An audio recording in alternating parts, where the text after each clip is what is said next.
Hello everyone, आज का जो हमारा वीडियो है इसमें हम डिस्कस करने वाले हैं कि एक जो इंटरव्यू है ये क्या होता है, इंटरव्यू में आंसर्स कैसे दिए जाते हैं और हम पूछने वाले हैं इंटरव्यू एक्सपीरियंस। हमारे साथ है ज्योति शुक्ला जो इस टाइम पे इफ्को के अंदर जॉब कर रही है। सेकंड हमारे साथ है दीक्षा गौतम जो IBPS AFO as an AFO union bank के अंदर जॉब कर रही है। तो मैं दोनों एक्सपीरियंस पूछूंगा प्लस कुछ कुछ वो डाउट्स, कुछ कुछ वो बातें जो आपके माइंड में डाउट्स थे उनको मैं डिस्कस करूंगा। ओके, तो स्टार्ट करते हैं। फर्स्ट ऑफ ऑल मेरा क्वेश्चन ज्योति से होगा। ज्योति, बहुत सारे लोगों का एक कंफ्यूजन होता है कि क्या लैंग्वेज जो इंटरव्यू है, इंटरव्यू के अंदर क्या कोई लैंग्वेज का बैरियर होता है? तो आपने जब इंटरव्यू दिया था अपने एक्सपीरियंस के बेस पे बताइए कि आपको ऐसा लगा कि आपको आंसर हिंदी में इंग्लिश में करने चाहिए या फिर लैंग्वेज का कोई बैरियर नहीं होता है? नहीं सर, लैंग्वेज का कोई बैरियर नहीं होता। और पर्टिकुलरली जो कि मैं इफ्को में जॉब कर रही हूँ, तो उसके बेसिस पे मैं बोलूंगी हिंदी ज्यादा प्रीफर करते हैं बल्कि इंग्लिश के कंपैरिजन में। ओके, एंड मैम अगर सेम क्वेश्चन आपसे पूछो, दीक्षा मैम, आपको क्या लगा इंटरव्यू के अंदर क्या कुछ लैंग्वेज का बैरियर था? कभी भी लैंग्वेज का कोई बैरियर नहीं रहता इंटरव्यू में। वो लोग खुद जिस लैंग्वेज में हम लोग कंफर्टेबल होते हैं उसी में आगे प्रोसीड करते हैं इंटरव्यू। अच्छा, ओके। अगर मैं इंटरव्यू दे रहा हूँ और मुझे इंटरव्यू के अंदर इंट्रोडक्शन देना है, तो क्या ये इंट्रोडक्शन जो है ये इंग्लिश में होना चाहिए या फिर इससे भी हिंदी में दे सकता हूँ? वो आपके ऊपर डिपेंड करता है कि आप किस चीज में कंफर्टेबल हैं। ऐसा कभी नहीं होता कि आप हिंदी में इंट्रोडक्शन नहीं दे सकते, बिकॉज अगर हम आगे भी अपना इंटरव्यू हम हिंदी में ही कंटिन्यू करने वाले, सो व्हाई नॉट इंट्रोडक्शन। आप जिस चीज में कंफर्टेबल हैं उस चीज में कीजिए, बट हाँ, इतना जरूर है अगर आप इंग्लिश को यूज कर लेंगे तो एक कैलिबर आपका शो होगा कि यस, अगर कभी इंग्लिश में भी बात करनी पड़े किसी के आगे तो हम कर सकते हैं। ओके, ज्योति मैम आपसे स्टार्ट करूंगा। आपका जो इंटरव्यू था, जब आपने इफ्को का इंटरव्यू दिया तो आपका एक्सपीरियंस क्या रहा? एक मोटा मोटा आइडिया दे दो, क्या क्या आपसे पूछा गया, कैसे कैसे आपने आंसर किया? सर बेसिकली जो इंटरव्यू था वहाँ का, वो तीन पार्ट में था। पहला था टेक्निकल, दूसरा था आपका सिचुएशन बेस्ड क्वेश्चन, और तीसरा टेक्निकल को सिचुएशन बेस्ड क्वेश्चन पे डिपेंड करके पूछते थे। सबसे पहले मुझसे मेरे अ, जो भी सब्जेक्ट थे बीएचयू में, पहला तो सवाल उनका बीएचयू से ही रिलेटेड हो गया, कॉलेज से रिलेटेड। फिर उसके बाद उन्होंने पूछा कि आपके कितने सब्जेक्ट्स थे, सब्जेक्ट्स में कौन कौन सा सब्जेक्ट आपको सबसे ज्यादा पसंद था। तो इंटरव्यू यहीं से एक डायरेक्शन ले लेता है। जब आप अपना सब्जेक्ट बताते हो, जैसे आप सब्जेक्ट बताए ये मुझे ज्यादा पसंद है, फिर वो वहीं से क्वेश्चन पूछना शुरू कर देते हैं। ये टेक्निकल की बात हो जाती है। उसके बाद इसी टेक्निकल को यूज करके ये आपके सिचुएशन बेस्ड क्वेश्चन करते हैं। जैसे उन्होंने मुझसे पूछा था कि कौन सा सब्जेक्ट सबसे ज्यादा फेवरेट है, तो मैंने एग्रोनॉमी सॉइल साइंस ऐसे नाम दिया। तो फिर उन्होंने मुझसे पूछा कि आपके घर में खेती होती है या नहीं, आप आपका जो बीएससी एग्रीकल्चर की डिग्री है उसको आप कैसे अपने घर के फील्ड पे यूज किए हो, क्या नया आप सिखाए हो लोगों को, अपने घर पे उस टेक्निकल चीजों को कैसे अप्लाई किए हो। ये सारी चीजें आ गई उसमें। फिर जब हम बताने लगते हैं तो वो पूछते हैं फिर कि कौन सी क्रॉप है आपके एरिया में, उस क्रॉप में फिर फर्टिलाइजर डोज क्या है, क्या सीड रेट है, उसकी डिजीज क्या है। वहीं से वो पूरा डायरेक्शन ले लेता है। तो आपको इंटरव्यू जैसा भी देना है उसको अपने हिसाब से डायरेक्शन दे दीजिए, उसके बाद उसी बेसिस पे उसको प्रिपेयर कर सकते हैं हम। बेसिकली ये था। फिर टेक्निकल में वो पूछना शुरू किए कि आपको कौन सा सब्जेक्ट पसंद है। फिर एग्रोनॉमी सॉइल साइंस मैंने बोला, तो फिर सॉइल साइंस है soil fertility, soil productivity, fertilizer grade, fertilizer ratio, types of soil, यही सारे कितने टाइप के फर्टिलाइजर होते हैं, इफको के कौन कौन से फर्टिलाइजर्स हैं, इफको कौन सा फर्टिलाइजर खुद बनाता है, कौन सा इंपोर्ट करता है, फर्टिलाइजर में क्या क्या परसेंट न्यूट्रिएंट्स है, नाइट्रोजन परसेंट, पोटाश परसेंट, ये सारी चीजें। इफको नॉर्मल जो सब्सिडाइज फर्टिलाइजर है उसके अलावा कौन कौन से फर्टिलाइजर बनाता है। फिर आप कभी इफको के फर्टिलाइजर को यूज किए हो या नहीं। फिर वो कुछ न्यूमेरिकल क्वेश्चन भी पूछे थे, जैसे अगर आपको 60 kg ऑफ फॉस्फोरस किसी फील्ड में अवेलेबल कराना है और आपके पास एनपीके 12-32-16 है, तो आपको कितना एनपीके 12-32-16 देना होगा उस 60 kg फॉस्फोरस को अप्लाई करने के लिए। सामने वो ये न्यूमेरिकल क्वेश्चन को भी पूछे थे। और इसके साथ साथ वो और भी बहुत सारे सॉइल पीएच पूछे थे मुझसे, एनिमल हस्बेंड्री से भी रिलेटेड क्वेश्चन पूछे थे, क्योंकि मैंने उनको बोला था कि मुझे एनिमल हस्बेंड्री भी पसंद है एज अ सब्जेक्ट। तो इस तरीके से उधर ही मूव कर गया। उसके बाद फिर उन्होंने कुछ इस तरह से भी पूछा कि आप फार्मर के बीच में अपनी किसी भी नई टेक्नोलॉजी को कैसे लेके आओगे, कुछ भी सिचुएशन बना के वो सामने दे सकते हैं। तो इस तरीके से वो टेक्निकल भी पूछते हैं और फिर सिचुएशन बेस्ड पूछते हैं, और उन दोनों को कंबाइन कर देते हैं sir. Okay, thank you so much Jyoti. आपका वीडियो रिकॉर्ड करने से पहले मैं एग्जैक्टली सेम क्वेश्चन एक स्टूडेंट से पूछ रहा था ताकि मैं उसका एक्सपीरियंस भी शेयर कर सकूं। उसने मुझे एग्जैक्टली सेम बात बताई कि उससे भी यही कहा गया था आपका फेवरेट सब्जेक्ट क्या है, ही सेड सोयल साइंस, और उसके सारे के सारे क्वेश्चन जो सोयल से पूछे गए। बट हाँ, ये भी था कि सोयल के साथ साथ जो मेन फोकस था फर्टिलाइजर भी था, बिकॉज इफको है उसका प्रोफाइल ही ऐसा है, तो फर्टिलाइजर क्वेश्चन पूछे जाते हैं। Okay, thank you. दीक्षा, मैं आपके पास आऊंगा। आपका जो इंटरव्यू था, आपने एफओ का इंटरव्यू दिया लास्ट ईयर, है ना? Last year. ओके, सो आपका ओवरऑल एक्सपीरियंस क्या था? मेरा ओवरऑल इंटरव्यू एक्सपीरियंस बहुत अच्छा था, बिकॉज जब मैं रूम में एंटर की थी तो जितने भी वहां पर इंटरव्यूअर्स थे तो उन्होंने स्टार्ट करने से पहले ही मुझे ऐसा बोल दिया था कि अगर आप एक स्माइल देंगे तो आपका इंटरव्यू आगे बहुत अच्छा जाएगा। और उसी जो उन्होंने वो वर्डिंग्स बोली उसी की वजह से मैं थोड़ा सा कंफर्ट हो गई थी कि ओके, इन केस अगर कुछ गलत भी बोला गया so they are not going to create any problem. तो उन्होंने स्टार्ट किया मेरी इंट्रोडक्शन के साथ। मैंने जैसे इंट्रोडक्शन में अपने बारे में बताया, मेरा नाम क्या है, मैं कहाँ से बिलोंग करती हूँ, अपनी यूनिवर्सिटी के बारे में। तो उन्होंने आगे जो क्वेश्चंस शुरू किए वो मेरी यूनिवर्सिटी से रिलेटेड किए कि आपकी यूनिवर्सिटी को किसने एस्टेब्लिश किया था, और वो एग्जैक्टली थे वो क्या उनका मतलब मेन रोल था हिमाचल का, because he was the creator of Himachal Pradesh, first CM of Himachal Pradesh. तो वहां से उन्होंने शुरू किया। आफ्टर दैट मैंने जैसे बोला था एप्पल वॉल ऑफ इंडिया है हिमाचल प्रदेश, तो एप्पल से रिलेटेड उन्होंने कुछ क्वेश्चंस पूछे थे। पोस्ट हार्वेस्ट टेक्नोलॉजी के बारे में, कैसे क्या आफ्टर प्रोसेसिंग क्या क्या प्रोडक्ट्स होते हैं एप्पल के। देन आफ्टर दैट उन्होंने फेमस पर्सनालिटी के बारे में पूछा, because I belong to district Hamirpur, तो वहां से मिस्टर अनुराग ठाकुर हैं फाइनेंस मिनिस्टर। तो उन्होंने ऐसा क्वेश्चन मुझसे पूछा था कि आपके ही रीजन से एक मिनिस्टर है फाइनेंस में, वो कौन है। सो उन्होंने उस अकॉर्डिंग उस क्वेश्चन को मुझसे पूछा। देन आफ्टर दैट आपका बैंकिंग के लिए ही क्यों इंक्लिनेशन है, क्यों आप आना चाहते हैं, इस तरह से क्वेश्चन पूछा गया। और थोड़े 3-4 क्वेश्चन मुझसे बैंकिंग से रिलेटेड भी पूछे गए थे। और लास्ट के क्वेश्चन में उन्होंने थोड़ा सा मुझे कंफ्यूज किया था। मुझे आज तक भी वो चीज क्लियर नहीं है कि मैंने आंसर सही किया था, बट दे सेड कि नहीं, you are wrong. I don't know why, but yes they did.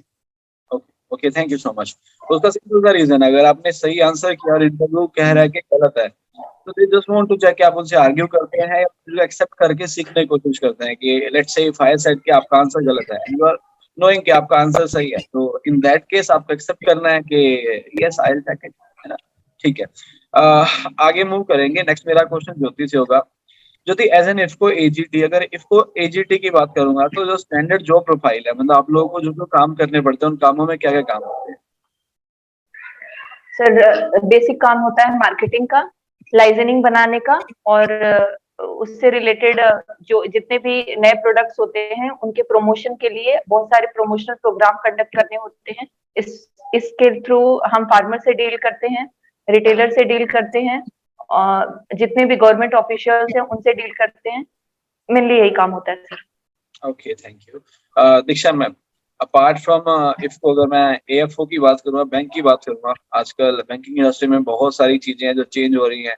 Major जो डिस्कशन है बच्चों का वो सबसे ज्यादा है प्राइवेटाइजेशन पे। आई डोंट नो बच्चे इस बात पे क्यों कंफ्यूज होते हैं, बिकॉज प्राइवेटाइजेशन होगा या नहीं होगा ये श्योर नहीं है, लेकिन वो खुद की प्रिपरेशन को हार्म करते हैं ये सब सोच के। सो एज एन एएफओ, आप जब यूनियन बैंक के अंदर काम कर रही हैं तो आपको डेली रूटीन के अंदर क्या काम करने पड़ते हैं? सर मोस्टली तो मुझे फार्मर्स के साथ ही डील करना पड़ता है, बिकॉज जब मेरा जॉब प्रोफाइल ही वो है। बट साथ ही साथ कुछ जनरल बैंकिंग के पार्ट भी हमें करने पड़ते हैं।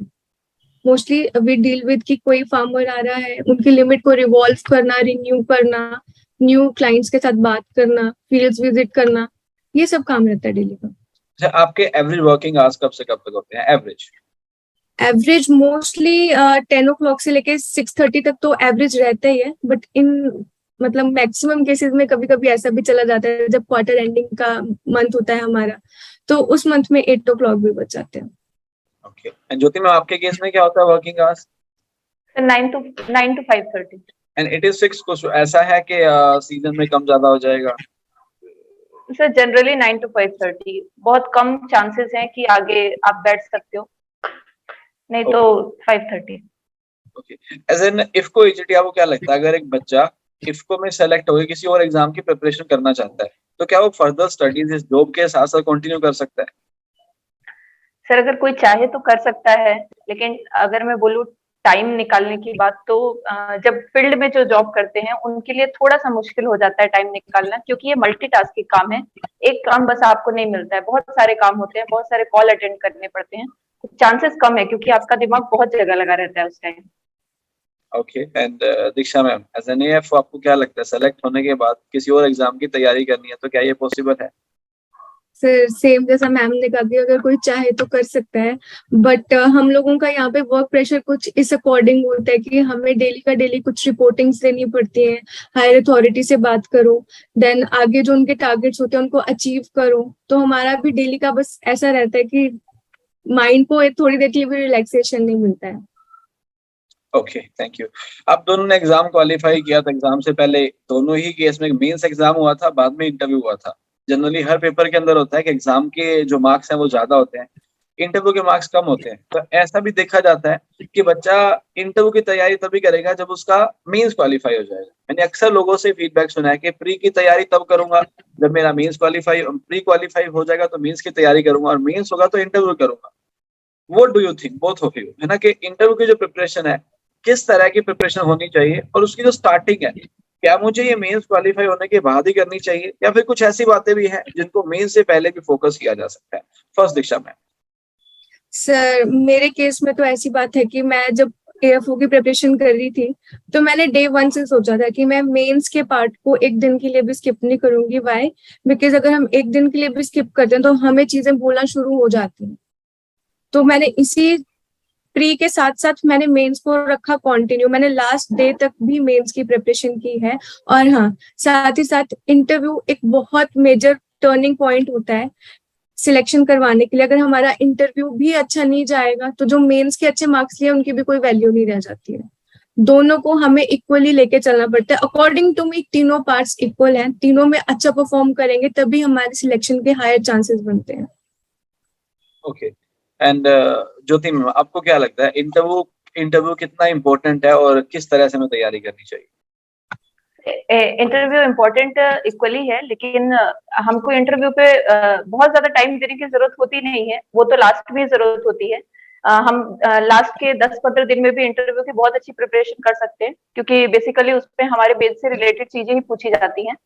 और रही बात प्रीलिम्स और मेंस में बैलेंस बनाने की, तो वो प्रॉपर बैलेंस बनना चाहिए, क्योंकि प्रीलिम्स भी उतना इंपॉर्टेंट है जितना मेंस इंपॉर्टेंट है।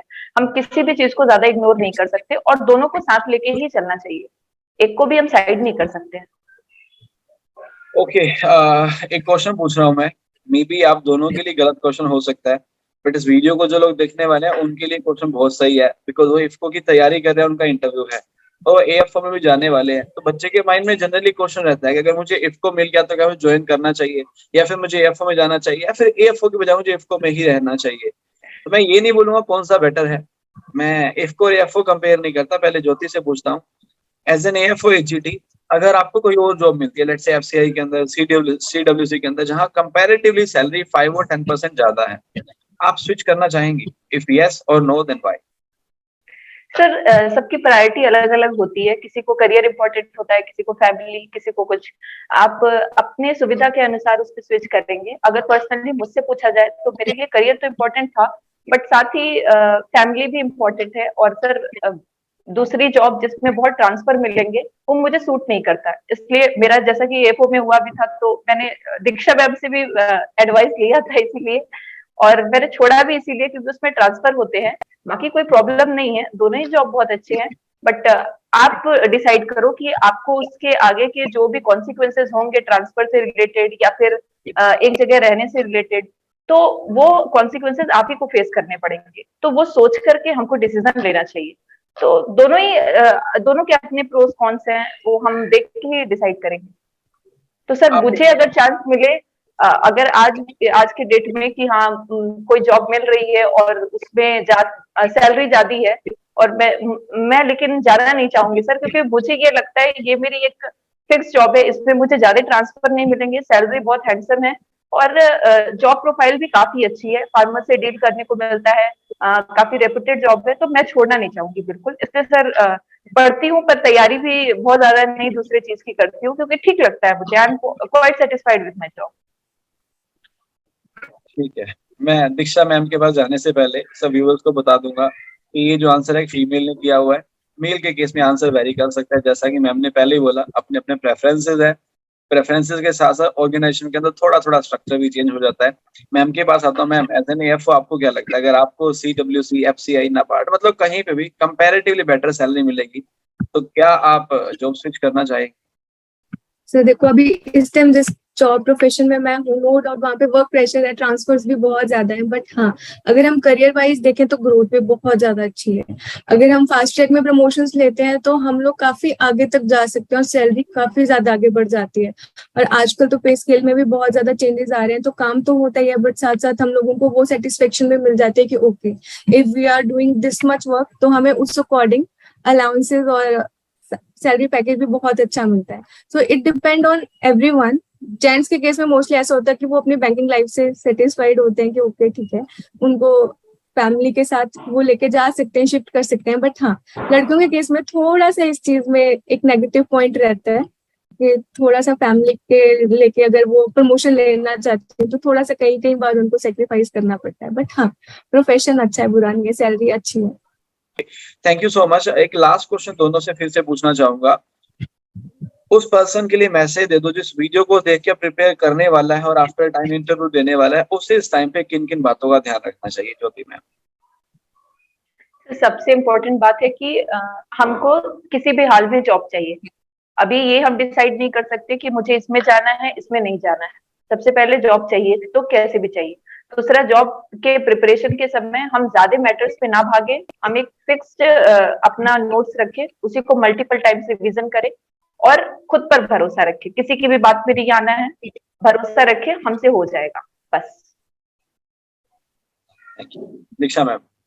जो भी स्टूडेंट इस टाइम इंटरव्यू की प्रेपरेशन करते हैं उनके लिए मेरा स्पेशल मैसेज ये है कि आप अपनी टेक्निकल नॉलेज को तो स्ट्रॉन्ग करिए। आई नो मेंस के टाइम पे उन्होंने काफी अच्छे से प्रिपेयर किया होगा, बट अभी भी उन स्किल्स को और ब्रश अप करने की जरूरत है, बिकॉज वो वाइडली क्वेश्चंस कहीं से भी पूछ सकते हैं आपसे। और साथ ही साथ अपने बोलने के स्किल्स को और ज्यादा इम्प्रूव कीजिए, बिकॉज अगर आपका बोलने का स्किल बहुत अच्छा होगा तो वहां पर आपका एक पॉजिटिव इंप्रेशन जाता है। तो इंटरव्यू है, इसका ये मतलब नहीं है कि हमें थोड़ा लाइटली लेना है चीजों को, बट हाँ, हमें हमारी पर्सनैलिटी को, अपने बोलने के तरीके को और अपनी टेक्निकल स्किल्स को और भी ज्यादा इम्प्रूव करना चाहिए। हमें एंड पॉइंट तक एक भी चांस नहीं छोड़ना है कि हमारी सिलेक्शन का यहाँ से 1 या 2% कम हो जाए, हमें 100% देना है। Thank you so much. Okay, so मैंने ये वीडियो रिकॉर्ड करने से पहले देखा कुछ बच्चों को क्या डाउट्स होते हैं, तो व्हाट आई डिड कि मैंने इस वीडियो के ड्यूरिंग वो क्वेश्चन पूछे जो बच्चे अक्सर वीडियोस में, कमेंट्स में कहीं कहीं लिखते रहते हैं। तो आई होप सो आपको आपके क्वेश्चंस के आंसर मिले होंगे। इन केस अगर आपका कोई और भी डाउट होगा तो वीडियो के नीचे कमेंट सेक्शन में लिखिएगा। हम ट्राई करेंगे कि आपका क्वेश्चन जो है आपके इंटरव्यू से रिलेवेंट हम उसका आंसर कर सके, सेशन को ओवर करेंगे। Thank you so much Diksha ma'am, thank you so much Jyoti ma'am, will see you again, है ना। Thanks for your participation. Bye bye, जय हिंद, जय Bharat. Thank you. Thank you.